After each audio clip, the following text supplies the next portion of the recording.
അങ്ങനെ അവർ സ്വതന്ത്രമായി എടുക്കുന്ന തീരുമാനത്തിൻ്റെ പ്രയോജനം അവിടെ ചില പാർട്ടികൾക്കോ മുന്നണികൾക്കോ കിട്ടിയെന്നും വരും. ഇവിടെ കോൺഗ്രസിൻ്റെ പ്രശ്നം വെൽഫെയർ പാർട്ടിയുമായിട്ട് നീക്കുപോക്കുണ്ടാക്കുക. വെൽഫെയർ പാർട്ടി ഞങ്ങളുടെ ഒരു ഘടക പാർട്ടിയെ പോലെയാണ് എന്ന് വി ഡി സതീശൻ പറയുക.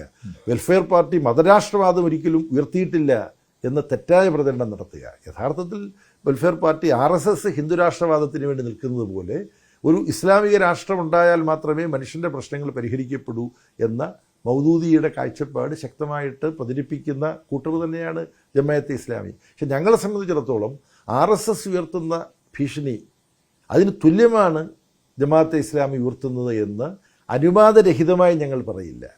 ഇവരെ എത്ര മതരാഷ്ട്രവാദം ഉന്നയിച്ചാലും അത് തിരസ്കരിക്കപ്പെടേണ്ടതാണ്, അത് ഭർഷിക്കപ്പെടേണ്ടതാണ്.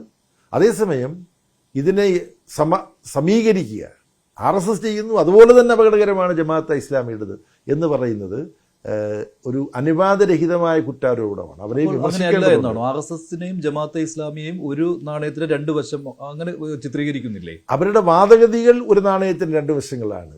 പക്ഷേ ഇന്ത്യയിലെ ഒരു ന്യൂനപക്ഷ വിഭാഗത്തിൻ്റെ ഭാഗത്തു നിന്നും ഇത്തരത്തിലുള്ള മതരാഷ്ട്രവാദം ഉന്നയിക്കുന്ന ഒരു സംഘടനയാണ് എന്നുള്ളത് കൊണ്ട് അവർക്ക് വലിയ ആഘാതം ഇന്ത്യയിൽ ഉണ്ടാക്കാൻ കഴിയുമെങ്കിലും RSS ഉണ്ടാക്കുന്നത് പോലെയുള്ള ആഘാതം ഉണ്ടാക്കാൻ ഇവർക്ക് ശേഷിയില്ല. വെൽഫെയർ പാർട്ടിയുടെ പിന്തുണ ചില മണ്ഡലങ്ങളിലെങ്കിലും LDFന് കിട്ടുമ്പോൾ അത് വേണ്ട എന്ന് വെക്കുന്നില്ല LDF.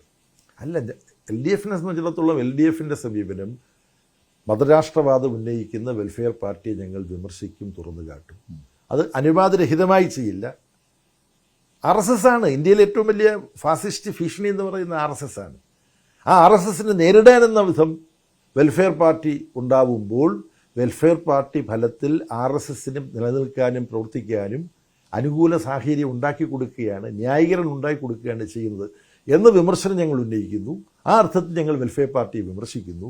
വെൽഫെയർ പാർട്ടിയുമായി ഒരു തരത്തിലുള്ള ധാരണയുണ്ടാക്കാനും CPIM-ഉം LDF-ഉം തയ്യാറല്ല എന്ന് പ്രഖ്യാപിക്കുന്നു.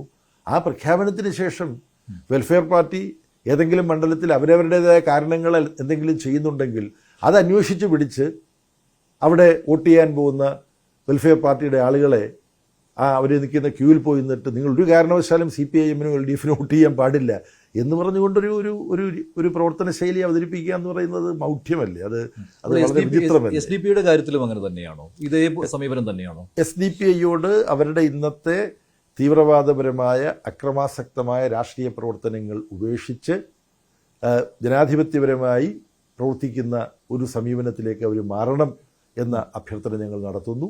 SDP ഇപ്പോൾ നടത്തുന്ന പ്രവർത്തനങ്ങളും ഫലത്തിൽ RSSൻ്റെ പ്രവർത്തനങ്ങൾക്ക് ന്യായീകരണം ഒരുക്കുകയാണ് ചെയ്യുന്നത് എന്ന കാര്യം ഞങ്ങൾ ചൂണ്ടിക്കാണിക്കുന്നു.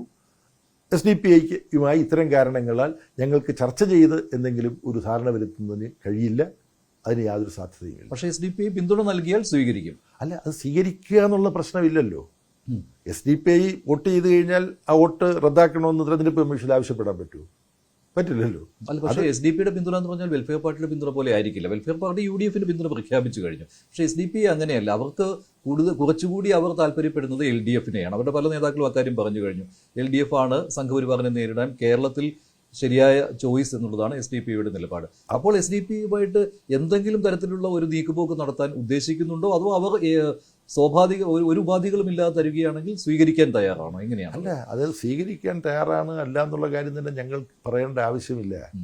SDP അവരുടെ അനുഭവത്തിൻ്റെ അടിസ്ഥാനത്തിൽ കോൺഗ്രസും മുസ്ലിം ലീഗും UDF-ഉം ഒക്കെ പറയുന്നതല്ല പ്രവർത്തിക്കുന്നത്.